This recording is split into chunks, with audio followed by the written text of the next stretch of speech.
মুভির শুরুতে আমরা এমন এক রাজপরিবারকে দেখতে পাই যারা একটি গহীন জঙ্গলে তাদের ছোট্ট রাজকুমারী মেরিডার জন্মদিন উদযাপনের জন্য এসেছে। মেরিডা হলো ডানব্রোক রাজবংশের জ্যৈষ্ঠ সন্তান।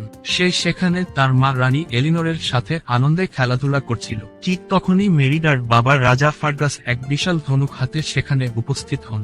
জন্মদিনের উপহার হিসেবে রাজা ফার্গাস মেরিডাকে একটি সুন্দর ধনুক প্রদান করেন। উপহারটি পেয়ে মেরিডা ভীষণ আনন্দিত হয় এবং সেটি নিয়ে প্র্যাকটিস করতে শুরু করে। হঠাৎ প্র্যাকটিসের সময় তার একটি তীর ধনুক থেকে ছুটে গিয়ে জঙ্গলের গভীরে হারিয়ে যায়। তীরটি খুঁজতে মেরিডা জঙ্গলের একটু বেশি ভেতরে চলে যায়। সেখানে গিয়ে সে এক অদ্ভুত নীল রঙের মায়াবী আলো দেখতে পায়, যাকে স্থানীয় ভাষায় বলা হয় উইলো দ্য মিক্স। এত সুন্দর ও কৌতূহলোদ্দীপক আলো দেখে মেরিডা তার পিছু নিতে শুরু করে। তবে কিছুক্ষণের মধ্যেই তার মায়ের ডাক শুনে সে আবার পরিবারের কাছে ফিরে আসে। ফিরে এসে মেরিডা মায়াবী আলোর বিষয়টি তার মাকে জানালে রানী এলিনর তাকে বলেন যে এই আলোর শিখাগুলো নাকি মানুষের ভাগ্য পরিবর্তন করে দিতে পারে। তারা যখন এই বিষয়গুলো নিয়ে কথা বলছিলেন, ঠিক তখনই জঙ্গল থেকে এক প্রকাণ্ড ও হিংস্র ভাল্লুক বেরিয়ে এসে তাদের উপর আক্রমণ করে বসে। ভাল্লুকটির নাম ছিল মর্ডু। রাজা ফার্গাস নিজের জীবন বাজি রেখে বীরত্বের সাথে লড়াই করে তার পরিবারকে রক্ষা করেন ঠিকই, কিন্তু এই ভয়াবহ যুদ্ধে তিনি তার একটি পাহারান।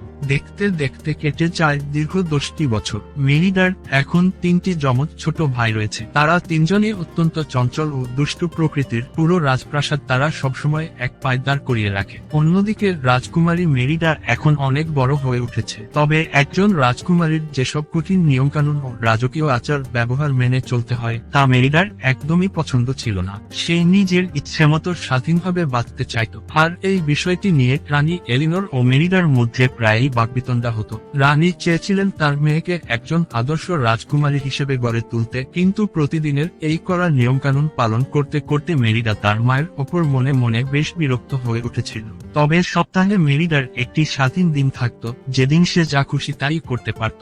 সেই বিশেষ দিনে সে মহল থেকে বেরিয়ে তার বিশ্বস্ত ঘোড়া অ্যাঙ্গাসকে নিয়ে জঙ্গলে ঘুরে বেড়াত এবং নিজের মতো করে সময় উপভোগ করত।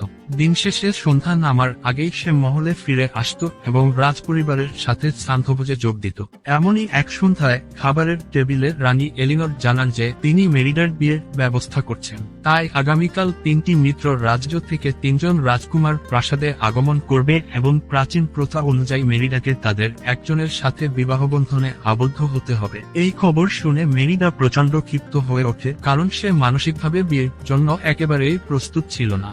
রানী তাকে যতই বোঝানোর চেষ্টা করেন, মেরিডা পরিষ্কার জানিয়ে দেয় সে মরে গেলেও এই বিয়েতে রাজি হবে না। কিন্তু রানী যেহেতু অন্য রাজাদের কথা দিয়ে ফেলেছেন, তাই নিয়ম অনুযায়ী অনুষ্ঠান আয়োজন করতেই হতো। পরদিন 3 রাজত্ব থেকে রাজারা তাদের রাজপুত্রদের নিয়ে ফার্গাসের প্রাসাদে উপস্থিত হন। রানী এলিনর মেরিডাকে একটি অত্যন্ত আকস্মাত ও অস্বস্তিকর রাজকীয় পোশাক পরিয়ে, পোশাকটি এতই টাইট ছিল যে মেরিডার দম বন্ধ হওয়ার উপক্রম হয়েছিল। তা সত্ত্বেও সে বাধ্য হয়ে সবার সামনে উপস্থিত হয়। এদিকে 3 দেশের রাজারা তাদের অদ্ভুত স্বভাবের রাজপুত্রদের নিয়ে এসে প্রাসাদে এক বিশৃঙ্খল পরিবেশের সৃষ্টি করে। পরিস্থিতি নিয়ন্ত্রণে রানী এলিনর জানান যে রাজকুমারীকে লাভ করতে হলে রাজপুত্রদের নিজেদের মধ্যে এক প্রতিযোগিতায় শ্রেষ্ঠত্ব প্রমাণ করতে হবে। তবে খেলাটি কি হবে তা নির্ধারণ করার অধিকার একমাত্র রাজকুমারীরই থাকবে। যেহেতু মেরিডার তীরন্দাজি খুব প্রিয় ছিল, তাই সে মুহূর্তের মধ্যেই তীর নিক্ষেপ প্রতিযোগিতার কথা ঘোষণা করে। রাজপুত্রদের প্রতিযোগিতা শুরু হলে দেখা যায় সবচেয়ে বেখেয়ালি ও হাবা টাইপের এক রাজকুমার দুর্ঘটনাবশত